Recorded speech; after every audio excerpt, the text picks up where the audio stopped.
Shalom Bapak Ibu Saudara sekalian, senang sekali boleh kembali ketemu di Aruna Wijolo Kita Official Channel pada tanggal 25 Juli, hari Minggu jam 8 pagi. Kita akan bersama-sama untuk beribadah, saya akan menyampaikan firman Tuhan. Saya percaya bahwa kalau ibadah dari online seperti ini, waktunya bisa agak panjang. Jadi penjelasannya bisa agak lama. Saya percaya Anda juga punya waktu yang panjang. Jangan mundur, jangan tinggalkan ibadah, tetap beribadah di mana berada. Saya percaya bahwa berkat Tuhan limpah kita terima. Kita ketemu 25 Juli jam 8, dan biarlah tangan Tuhan yang berkuasa boleh terus ada dalam hidup Bapak Ibu Saudara sekalian. Tuhan Yesus memberkati.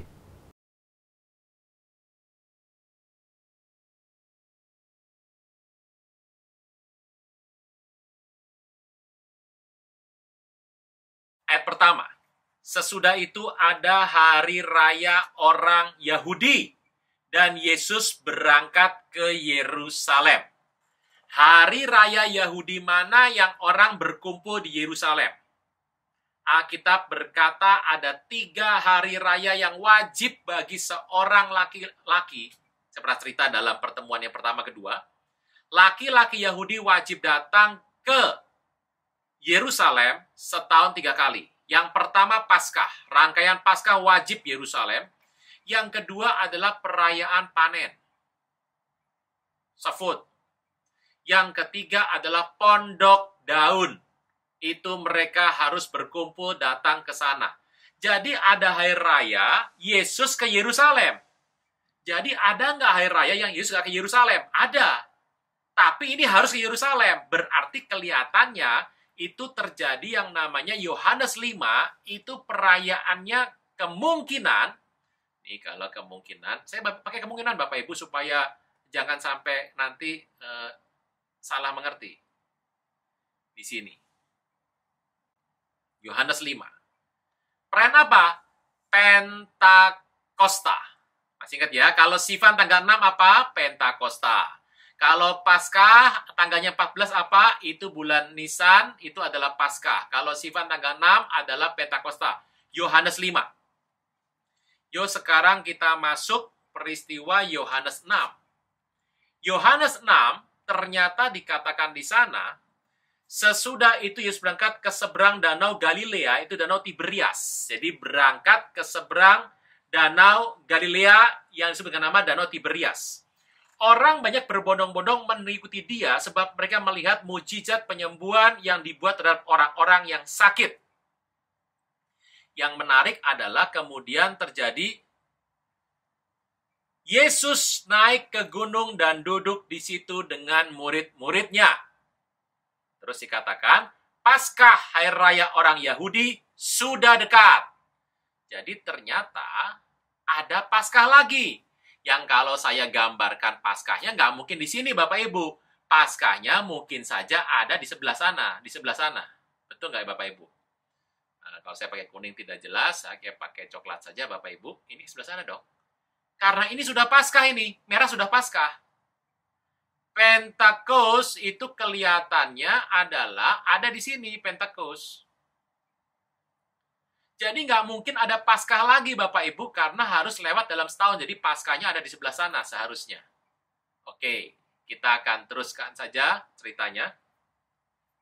Dan Paskah hari raya orang Yahudi sudah dekat. Nah, Bapak Ibu, teruskan sebentar. Ayo kita lihat sekarang Yohanes ke-7. Kita berkata, sesudah itu Yesus berjalan keliling Galilea, Yohanes ke-7, ia tidak mau tetap tinggal di Judea. Karena di sana orang Yahudi berusaha untuk membunuh dia.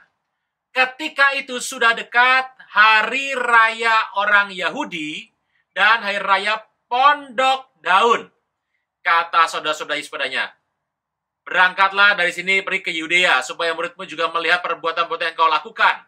Sebab tidak seorang pun berbuat sesuatu di tempat tersembunyi jika ia mau diakui di semua kaum umum. Jika engkau berbuat hal yang demikian, tampakkanlah dirimu kepada dunia. Sebab saudara-saudaranya sendiri pun tidak percaya kepadanya. Jawab Yesus padanya, waktuku belum tiba, tapi bagi kamu selalu ada waktu. Terus berkata demikian, tapi ayat ke-10 Alkitab berkata, tetapi setelah saudara-saudara Yesus berangkat ke pesta itu, ia pun pergi ke segala itu, tidak terang-terangan, tapi diam-diam. Orang Yahudi mencari dia dalam pesta dan berkata, di manakah dia? Alkitab berkata, dan terdengar bisikan di antara banyak orang tanggihan berkata, ia orang baik, segala macam, bla bla bla bla. Bapak Ibu, ternyata peristiwa itu adalah peristiwa pondok daun. Sudah dekat. Kapan pondok daun, Bapak Ibu? Kita lihat yang Tisri. Tisri pondok daun adalah tanggal 1, tanggal 10, dan tanggal ke-15. Berarti 15 Tisri itu ada di tengah sini. Itu adalah pondok daun. Ini adalah Yohanes yang ke-7. Oke, berikutnya kita lihat Yohanes yang ke-10. Ayat 22. Saya menggunakan warnanya warna orange karena ini bicara mengenai terang. Yohanes 10:22, tidak lama kemudian tibalah hari raya pentahbisan bait Allah. Itu adalah perayaan Hanukkah, the Feast of Light, the Feast of Dedication, hari raya pentahbisan dari bait Allah. Itu adanya di bulan Kislev. Kira-kira di sini. Kenapa saya pakai warna ini? Karena ini hari raya Feast of Light, hari raya terang. Itu ada Yohanesnya 10 di sini. Hari raya terang. Dengan warna-warni ini lebih jelas Bapak Ibu. Dan nanti kita tahu bahwa yang namanya Paskah akan kembali lagi pada Yohanes ke-12. 6 hari sebelum Paskah. Berarti kita tahu Paskah itu sudah ada di sini. Ini Yohanesnya 12. Baik ya. Menurut kisah kitab Yohanes, ternyata itu ada perayaan itu ada 5 yang tercatat. Paskahnya ada 2. Tetapi yang unik, ada satu cerita mengenai Paskah yang ada di Yohanes ke-6. Yohanes ke-6 ayat ke-4. Yang mengatakan ada Paskah di antara. Saya hapus dulu Bapak Ibu supaya tidak mengganggu penglihatan kita. Jadi ternyata ada Yohanes 6 ayat 4 yang notabene Paskah juga yang harusnya entah ditaruhnya di sebelah sana tahun berikutnya karena Paskah ini sudah ada Bapak Ibu. Jadi ini bisa ditaruh sebelah sana lagi. Hampir mustahil kalau Paskahnya di tengah sini, Bapak Ibu. Karena sudah ada Paskah di sini. Di tempat ini ada Paskah. Dan di sini ada Paskah. Ini sebetulnya ayat cukup mengganggu. Tapi ingat, kita tidak boleh utak-atik ayat firman Tuhan, Bapak Ibu. Kita terima dulu saja kitabnya. Yuk kita lihat, Bapak Ibu. Sebetulnya di mana Tuhan Yesus itu memberi makan 5.000 laki-laki. Oke, kita lihat ceritanya. Sebelum memberi makan 5.000 laki-laki, berarti saya kasih gambar dulu Bapak Ibu, kalau bulan pertama ini adalah musim semi ya. Ini musim semi selama 3 bulan. Lalu yang berikutnya adalah musim panas. Summer. Kemudian sampai 6. Kemudian kita tahu yang namanya 7 adalah musim gugur. Kemudian sampai, Bapak Ibu, ini saya hapus ya Bapak Ibu, supaya tidak mengganggu pelajar kita. Yang ingat saja bahwa Yohanes 6 ayat 4 tadi agak mengganggu sebetulnya. Tapi kita tidak boleh membuang Alkitab. Kita akan bahas nanti saja. Nanti dari 10 sampai berikutnya, ini adalah musim dingin. Musim dingin. Karena apa? Karena begitu 1, ini berarti dingin di sini. Ya. Dingin, semi, panas, musim gugur, dan kemudian musim dingin lagi. Jelas ya Bapak Ibu ya? Jelas gambarnya? Pertanyaannya, di manakah Tuhan membuat mujizat 5.000 orang laki-laki makan. Baik, masih ingat Bapak Ibu? Sebelum memberi makan 5.000, maka Tuhan Yesus itu adalah mengutus 12 murid, ada di Nazaret, kemudian penolakan Nazaret, kemudian adalah peristiwa Herodes membunuh Yohanes Pembaptis. Masih ingat Bapak Ibu? Herodes itu punya istana musim panas. Itu di Masada. Dekat dengan Laut Mati. Itulah tempat musim panas di mana Herodes akan menghabiskan waktunya dengan melakukan pesta-pesta tidak senonoh dan seronok. Dan di situ ada tempat pengurungan di mana Yohanes Pembaptis dikurung di sana dalam sebuah seperti sumur yang dalam. Di tempat itulah Yohanes mati. Dan setelah Yesus mendengar kisah itu, menarik diri, mungkin berduka karena kematian saudaranya itu. Dan pertanyaannya adalah, Herodes, kalau Anda membaca yang tadi saya gambar tadi, Herodes ingin mencari Tuhan Yesus tapi nggak ketemu. Padahal Tuhan itu gampang ditemukan. Kenapa? Herodes kepala wilayah. Tuhan kalau pergi sama 12 murid. Harusnya cari Tuhan tuh gampang sekali. Tapi Alkitab berkata nggak ketemu. Kenapa nggak ketemu? Yang pertama, 12 muridnya sudah disuruh pergi sama Tuhan untuk menginjil.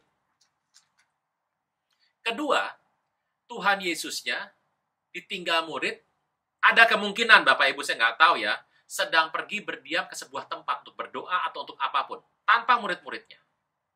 Herodes hari itu sedang ada di istana musim panasnya. Pembunuhan Yohanes Pembaptis terjadi pada saat Yesus ada di istana tersebut.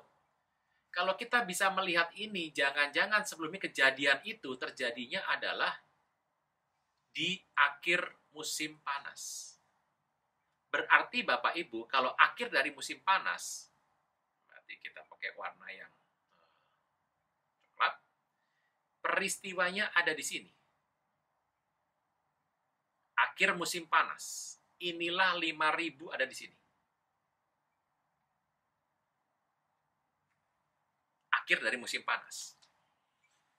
Setelah peristiwa musim panas berakhir, Bapak Ibu, setelah musim panas berakhir, Herodes itu pertama adalah membunuh Yohanes Pembaptis. Peristiwa berikutnya Alkitab berkata dalam kitab Yohanes yang ke-6, pelan-pelan Bapak Ibu ya. Tuhan berjalan di atas air. Setelah itu, Tuhan ke Kapernaum, ke sinagog. Apa yang disampaikan di sana? Tuhan berkhotbah mengenai roti hidup. Bapak Ibu, ini jaraknya panjang sekali ya. Karena setelah jalan di atas air, peristiwa kan banyak sekali peristiwanya Bapak Ibu. Tadi Anda sudah lihat, Matius, Markus mencatat begitu banyak cerita, tapi Yohanes cuma singkat saja, cuma jalan di atas air, kemudian khotbah di Kapernaum, dan pengakuan Petrus di Kaisarea Filipi. Pertanyaannya adalah, Tuhan kemudian berkhotbah di Kapernaum tentang roti hidup. Bapak Ibu masih ingat tidak? Di awal-awal saya sering cerita bahwa Tuhan Yesus kalau khotbah, itu selalu biasanya mencari hari raya tertentu untuk kasih tahu sama orang-orang Yahudi hari itu, bahwa apa yang kamu rayakan itu sebetulnya adalah sebuah cerita yang aku sudah genapi hari ini. Sebuah cerita yang aku sebagai Mesias sudah genapi hari ini. Bapak Ibu, ini menarik. Berarti Tuhan Yesus hari itu sedang berkhotbah. Anda coba lihat khotbahnya apa. Lihat mengenai Yohanes yang ke-6, mulai dari ayat 25, Tuhan berkata adalah, kita lihat mengenai kebangkitan, ayat ke-26. Aku berkata kepadamu, sesungguhnya kamu mencari aku, bukan karena telah melihat tanda, karena kamu telah makan roti dan kenyang. Kerja bukan untuk makanan yang dapat binasa, tapi untuk makanan yang bertahan sampai hidup yang kekal. Terus dikatakan kembali adalah, pekerjaan dikenai Bapa, ayat 29, ialah percaya kepada dia yang diutus Allah, dirinya sendiri. Dikatakan oleh orang-orang, apa tanda yang bisa kau perbuat? Kita berkata mengenai Bapa memberikan makan roti hidup yang akan lapar lagi, ayat 37. Barang siapa yang diberikan Bapa kepadaku akan datang kepadaku, dan yang datang kepadaku tidak akan dibuang. Bicara mengenai konsep hubungan dengan Bapa. Sebab aku telah turun dari sorga. Ini bicara bahwa dia adalah seorang Mesias. Teruskan ayat 39. Inilah kehendak dia yang mengutus aku, supaya semua yang diberikannya kepadaku jangan ada yang hilang, tapi kubangkitkan di akhir zaman.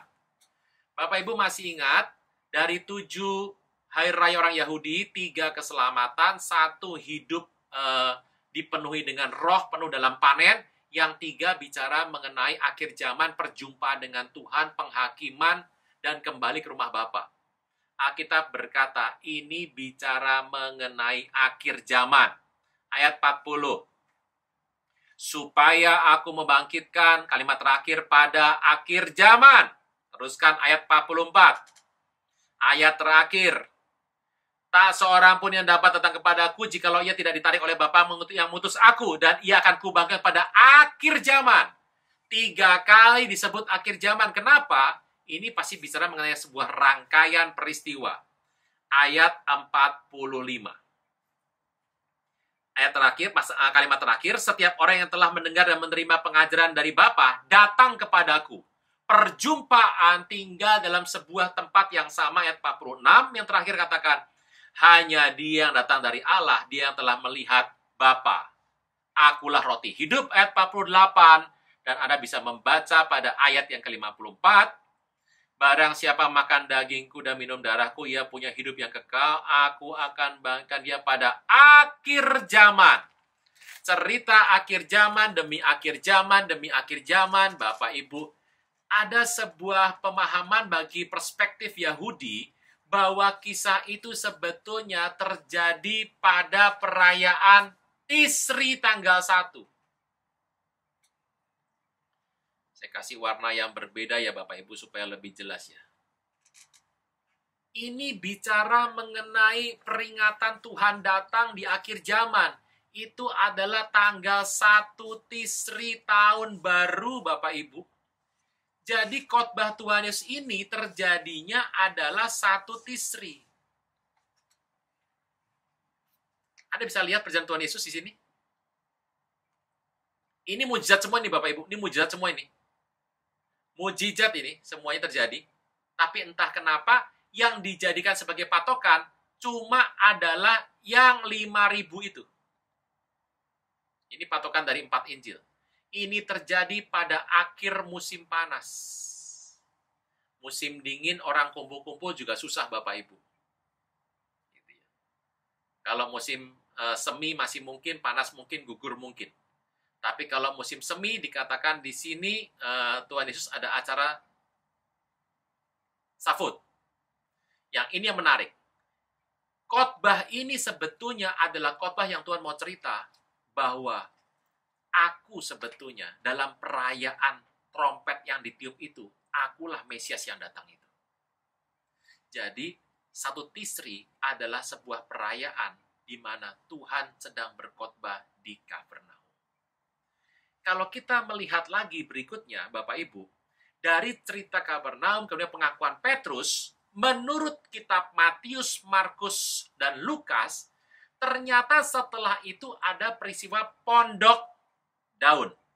Tetapi sebelum pondok daun, Bapak Ibu, Anda bisa tahu melihat dengan jelas, ada peristiwa lain yang menarik, yaitu adalah peristiwa transfigurasi di sini. Ini peristiwa transfigurasi. Di mana Musa dan Elia bertemu Tuhan Yesus untuk peringatan nanti kelak dia akan pergi ke Yerusalem untuk mati di sana. Jadi peristiwa itu pasti sebelum peristiwa ini. Itu peristiwa kenapa ngambilnya tepat Yom Kippur. Yom Kippur adalah bicara mengenai hari raya perdamaian antara Tuhan dengan manusia. Pertemuan. Mencari sebuah titik temu. Itu adanya di tanggal 10. Tisri. Tanggal 1 Tisri. Dan ini tanggal 15 Tisri. Bapak Ibu, siapa yang ketemu di Yom Kippur ini? Musa, Elia ketemu Tuhan Yesus. Anda bisa melihat Elia dikenal sebagai the prophet of temple, nabi bait suci yang mengembalikan bangsa Israel kepada Tuhan. Musa dikenal sebagai the prophet of law, nabi hukum. Dan kedua nabi ini bicara mengenai hukum dan kasih karunia daripada Tuhan, itu semuanya dipadu-padankan masuk dalam penggenapan kepada Tuhan Yesus. Dua nabi ini membawa, ini kan dosa-dosa bangsa Israel dibawa semua. Musa mengajar bagaimana menebus dosa. Yang namanya Elia adalah pembuka jalan Tuhan Yesus. Roh dan kuat kuasa Elia, ada Yohanes Pembaptis, ada Jeremiah di sana, ada Elia di sana. Mereka membawa urapan ini, membuat kuasa ini supaya mereka bisa membawa dosa-dosa kembali kepada Tuhan. Entah bagaimana dalam sebuah peristiwa, Musa dengan Elia bertemu dengan Tuhan Yesus di gunung yang tinggi. Ini adalah sebuah perayaan yang namanya Yom Kippur. Dan ini Bapak Ibu tidak terjadi di Yerusalem. Tidak. Karena yang ke Yerusalem itu adalah yang perayaan ini, satu. Kemudian yang ini, satu lagi yang nomor 7. Ini Yerusalem. Sedangkan yang lain perayaan ini dilakukan tidak harus Yerusalem. Saya Tuhan dari sini ketahuan peristiwanya. Tuhan dibaptis, kemudian sampai ada Paskah. Lihat urutan ceritanya Bapak Ibu. Nah, setelah itu yang luar biasa adalah, nah Bapak Ibu yang menarik kalau kita melanjutkan ini, tampaklah sekarang bahwa ternyata dari baptis Tuhan Yesus sampai kematian Tuhan Yesus, teruskan ke sana, Anda lihat, itu waktunya tidak lebih daripada yang namanya 2 Paskah, yaitu ini dan ini. Jadi kira-kira ya setahun lebih ya Bapak Ibu ya kalau lihat gambar ini ya. Karena Anda bisa bayangkan Bapak Ibu, andai kata Anda mengatakan, ya kan bisa aja Pak, bahwa mujizat itu nggak harus begini, bisa di tengah sana Pak. Saudara Tuhan, masalah utamanya apa sih? Masalah utamanya yang tadi saya sudah tulis Bapak Ibu, itu adalah Yohanes 6 ayat keempat. Ini jadi masalah ini Bapak Ibu. Tapi tentu saja kita harus berhati-hati sekali karena ini adalah ayat firman Tuhan. Dan kita tidak bisa serta-merta untuk membatalkan ini. Sampai sini bisa Bapak Ibu ya. Nah, ini yang agak susah sebetulnya kalau kita lihat. Yuk kita bahas Bapak Ibu, kenapa yang sudah enak seperti ini nih, sudah enak semua nih, sudah nikmat begini, ini kan urut semua nih. Ini kalau dimasukkan semua angka tadi di slide sebelumnya, peristiwanya dimasukkan semua, dapat semua. Saya akan gambar dengan cepat Bapak Ibu, supaya bisa lebih kelihatan. Yang pertama adalah ini, kemudian adalah ini, kemudian adalah ini, kemudian ini ada semua, ini ada.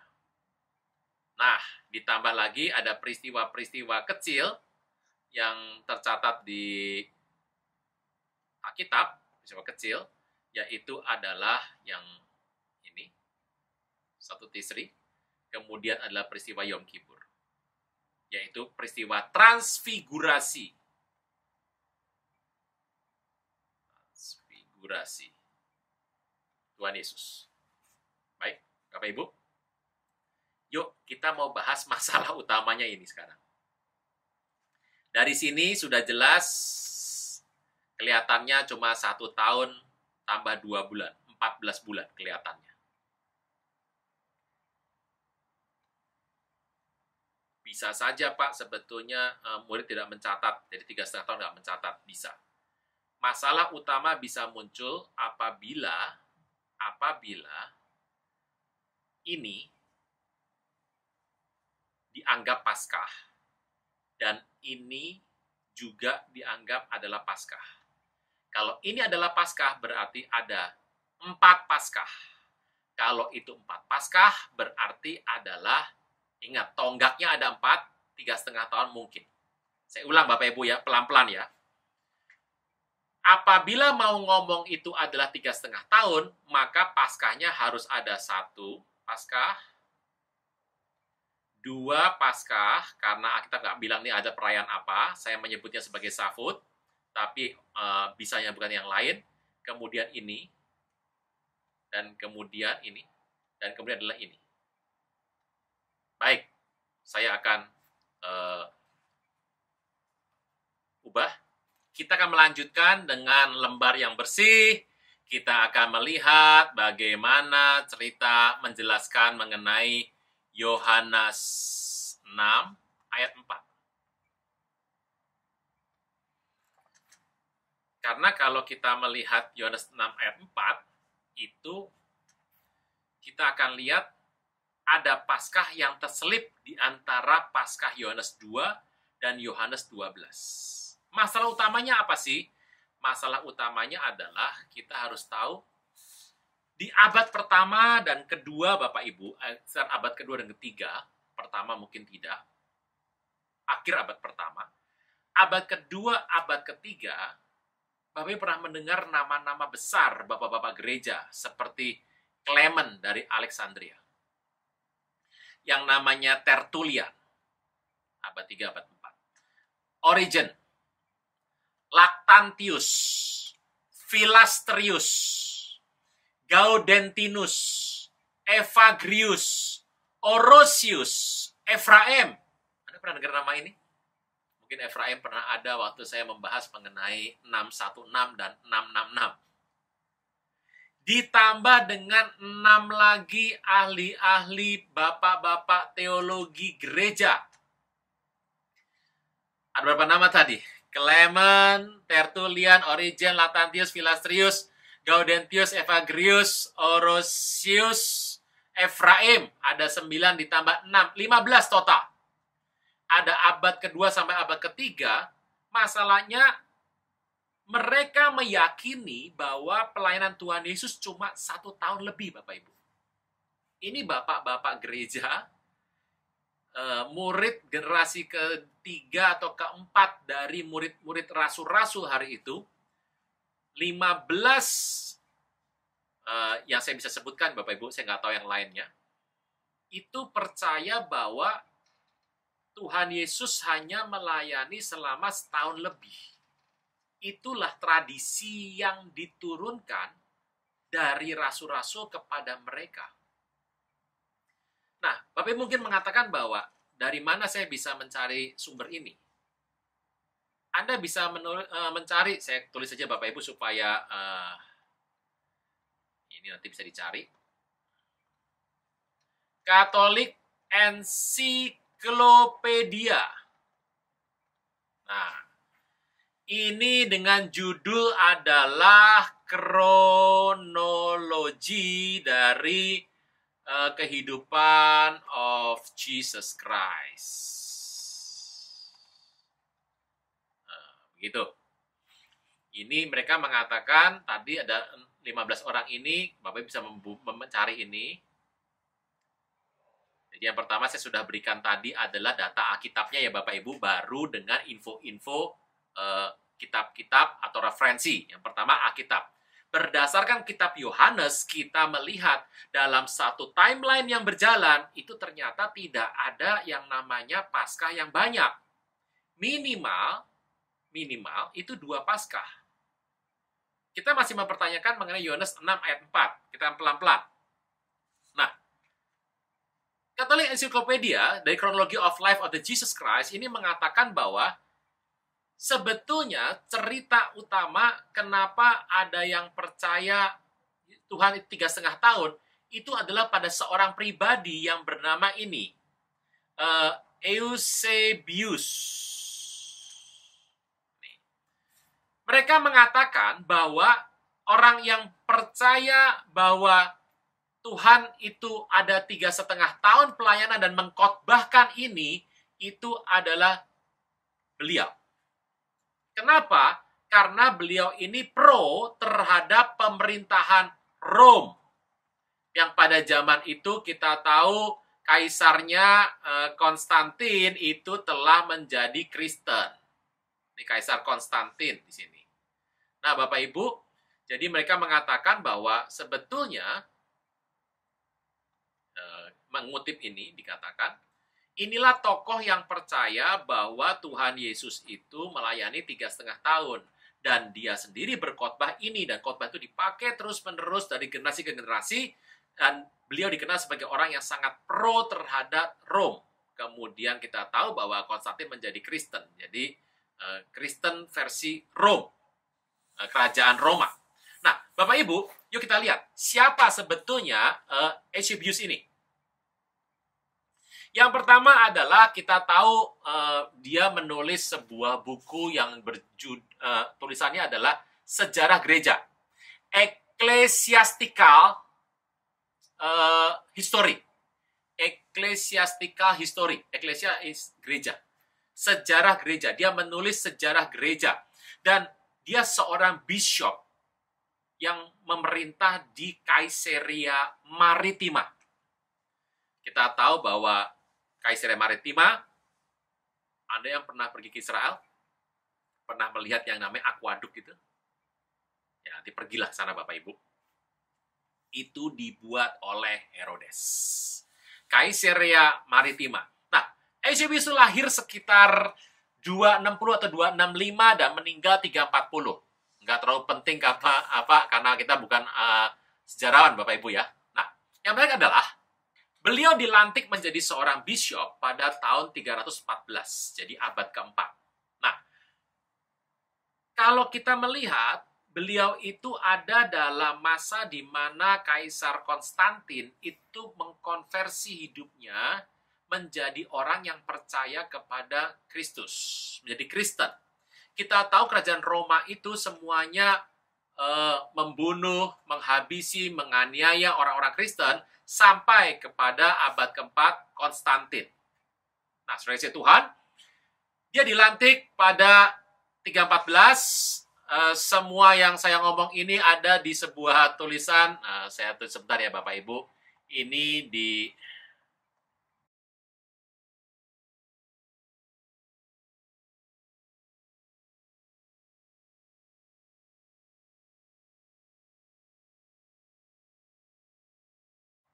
Demonstratio Evangelistica. Eusebius, bishop ini, menyatakan dalam tulisannya juga di sini bahwa Tuhan Yesus hanya melayani selama 3,5 tahun. Ingat, Bapak-Bapak gereja yang pertama itu percaya bahwa Tuhan melayani hanya plus minus 1 tahun. Di mana perbedaan itu muncul? Nah, Bapak Ibu, saya percaya Bapak Ibu mungkin pernah mendengar yang namanya teologi preteris. Preteris artinya adalah teologi sebelum. Ini zaman sekarang ya Bapak Ibu, tapi kita tahu bahwa pemikiran ini tidak muncul tiba-tiba, sudah ada pada abad-abad sebelumnya. Nah, kita bahas dulu pada kesempatan ini adalah pemikiran preteris itu apa. Preteris dibagi dua, yaitu adalah preteris yang penuh, full preteris, atau preteris yang parsial. Ada dua pola preteris. Nah, full preteris itu ceritanya apa? Saya hapus dulu supaya kita bisa lebih... Ini preteris Bapak Ibu, ini sebuah teologi yang ada hari-hari ini, udah cukup lama ini muncul lagi. Saya nggak tahu kenapa terakhir ini banyak orang mengutip ini, pada saat kita lagi membahas akhir zaman, di tahun-tahun ini Bapak Ibu, jadi tahun-tahun masa pandemi ini. Saya bahas dulu preteris yang full, penuh, yang full preteris atau preteris penuh. Ini teologi yang sekarang ya Bapak Ibu. Nah, cikal bakal teologi ini adalah sebetulnya cara pandang dari Eusebius. Yuk kita lihat. Preteris penuh itu percaya sekali bahwa, Bapak Ibu kalau ngomong akhir zaman itu kan cuma ada 3 kitab yang bagus toh, yang bisa menjelaskan. Pertama Daniel, kedua adalah kitab Matius 24, khotbah akhir zaman itu, dan kitab Wahyu. Nah, ini adalah kitab penting dalam cerita akhir zaman. Nah, kitab Wahyu. Ini kita keluarkan ya, kita keluarkan dulu. Include adalah 3 pasal terakhir. 3 pasal terakhir keluar ya. Nah, preteris penuh percaya bahwa yang namanya kitab Daniel, Anda baca kitab Daniel, termasuk ada yang namanya kesesakan di sana. Matius 24, munculnya Mesias palsu, perang, bencana alam, gempa bumi, sampar, kasih semakin dingin, dan kemudian kedurhakaan semakin naik, kemudian pembinasa keji muncul, kemudian Wahyu ada Wahyu 6, Wahyu 13, Antikris, kemudian muncul. Ini semua sebetulnya sudah terjadi sebelum abad pertama. Anda bisa bayangkan. Jadi semua cerita ini itu adalah merupakan sebuah kisah yang terjadi sebelum abad pertama.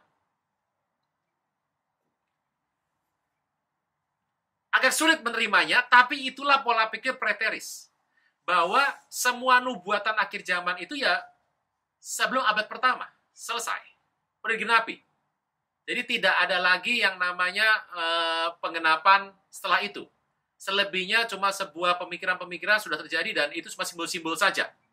Nah, pendapat preteris penuh ini itu betul-betul ditentang oleh yang namanya preteris parsial atau sebagian. Bahkan pengikut preteris parsial itu mengatakan bahwa pengikut preteris penuh itu adalah bidat atau murtad. Jadi mereka sendiri walaupun sama-sama preteris, tapi mereka sebetulnya tidak sepaham. Nah, apa yang dipahami oleh preteris parsial? Kita belajar dulu. Pertama bahwa tidak ada yang namanya rapture. Kedua, aniaya tribulasi, Bapak Ibu, ke depan kita harus sering untuk membedakan antara yang namanya penganiayaan sama tribulasi ya Bapak Ibu ya. Kristen itu terima aniaya Bapak Ibu. Aniaya is persecution. Contoh, Anda nggak naik jabatan karena Anda percaya Yesus. Anda nggak terima order karena Anda takut sama Tuhan. Engkau disingkirkan karena engkau percaya kepada Tuhan Yesus. Jangan tunda menerima Yesus. Hanya Yesus yang sanggup melepaskan Anda dari kesalahan dan dosa. Selalu ada waktu bagi Dia, tetapi tidak selalu ada waktu bagi Anda. Mari, ikuti saya mengucapkan doa berikut dengan yakin. Tuhan Yesus, ampuni semua kesalahan dan dosaku.